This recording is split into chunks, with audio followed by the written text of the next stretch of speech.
Okay, so what we're going to look at right now is the template that has been set up for you for running your VHSL forensics tournament, that of 3 rounds with 2 judges. I'm going to show you some things about the template, and then I'm going to show you about how to actually set it up for yourself. One thing to note is that with the website that was created, there are a bunch of custom pages that have already been set up. These will not carry over when you create your own and copy this template. There are directions included at the bottom of this video. There's a Google Doc for you to open, so that way you can get everything you need to copy and paste. A lot of these will be just simply videos that are there for folks to be able to use. This is meant to be something for the convenience of competitors, of judges, for coaches, so that everybody can see. Also, I just want to note under the events, some particular items such as sectioning has been set up in VHSL accordance, maximum of 6, so there cannot be sections of 7. It is also possible when registering judges to indicate whether or not they are neutral. So if they are a neutral judge and it's okay for a competitor from a school to see a judge that is associated with that same school, then you can simply indicate that by marking them as neutral when registering judges. This would be for those coaches that are registering for your tournament. If you want to turn off being able to have judges see their own school, that would be here. Some things that will copy over, in addition to the section sizes, allowing ranked ties. This is important to note because if you have multiple sections of an event, but they are uneven, such as one section of 5 and another section of 6, per VHSL guidelines and regulations, the worst ranks of 6 are not to be entered. Instead, it would be 2 5s. Online ballots have already been indicated. Concerning the online ballots, the writing at the top here is from the VHSL manual. These ballots were meant to be created as close to VHSL ballots as possible.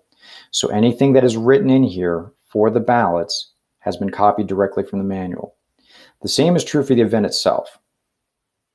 The event rules and description are all directly from the manual as well. So all of this will copy over. When it comes to the schedule, we can see here 3 rounds set up. There's just a slight issue with the dates, but we're not going to worry about that because that's not going to matter in a little bit when we copy it over. So getting to that important point, once you have requested access and you've been added to the template master, do not make any changes to the template master. It's the master for a reason. So what you're going to want to do is request a new tournament.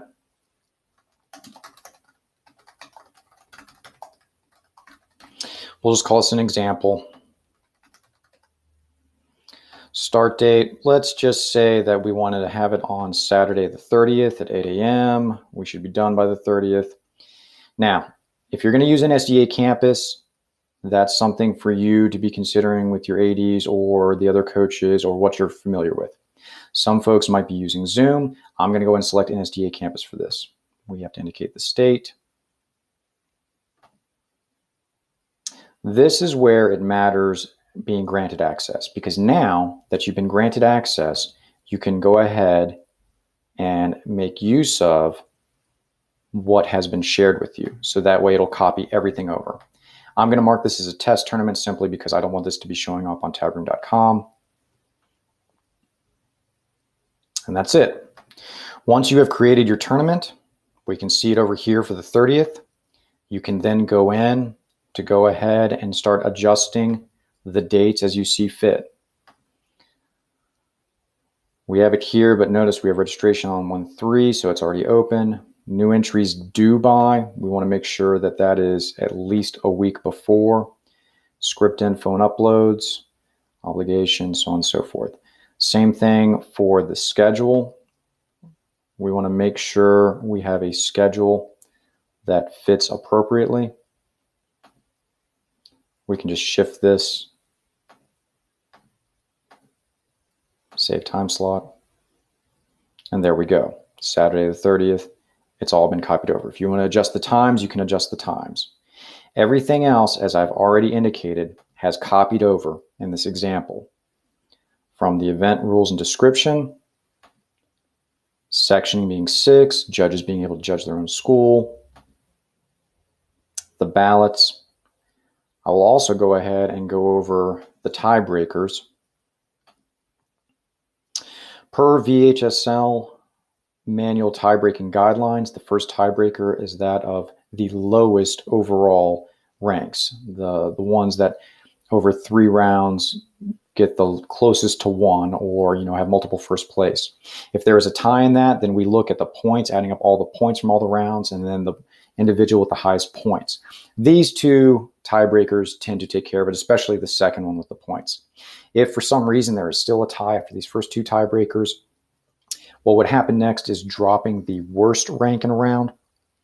So essentially leaving all the firsts, then the seconds.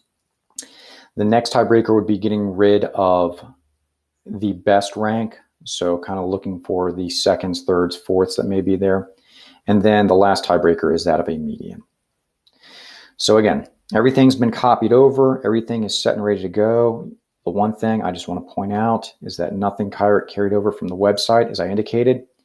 There is a page at the bottom in the description of this video where you can copy all the text to create your pages. You'll simply have to click Add Custom Page, give it the title associated, paste here, click Publish, and click Save Page Text. And then you're ready to go. There are other videos that have specific directions on tabroom.com tournament mechanics, such as posting, such as results, such as adding judges, paneling, anything else you may want to know. The purpose of this video was simply to share with you the template that was created, how to copy that over, and what things to look at to modify if you have any desire to modify them.